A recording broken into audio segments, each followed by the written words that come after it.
দেখো অ্যালকাইল হ্যালের একটা কিন্তু খুবই গুরুত্বপূর্ণ যৌগ, এটা একটা খুবই ইম্পর্টেন্ট কম্পাউন্ড। এই আরএক্স থেকে তুমি যদি অ্যালকেন তৈরি করতে চাও তাহলে জিঙ্ক কনসেন্ট্রেট HCl এর মাধ্যমে করতে পারো, বা তুমি এখানে সোডিয়াম ড্রাইইথার মানে উডস রিঅ্যাকশনের মাধ্যমেও তুমি কিন্তু অ্যালকেন ফর্ম করতে পারো। এবার আরএক্স এর সাথে যখন ম্যাগনেসিয়াম আর ইথার দিয়ে দেবে তখন কিন্তু আর MgX হয়ে যাবে, যেটা তোমার গ্রিগনার রিয়েজেন্ট, একটা খুবই গুরুত্বপূর্ণ কম্পাউন্ড।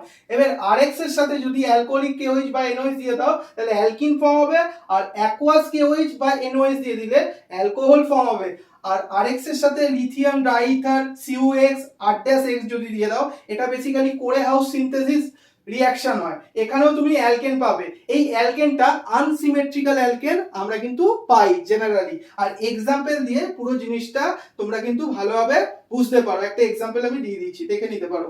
এরকম ধরনের ভিডিওর জন্য নাথ কেমিস্ট্রি ক্লাসের ইউটিউব চ্যানেলটাকে সাবস্ক্রাইব করো। বাই।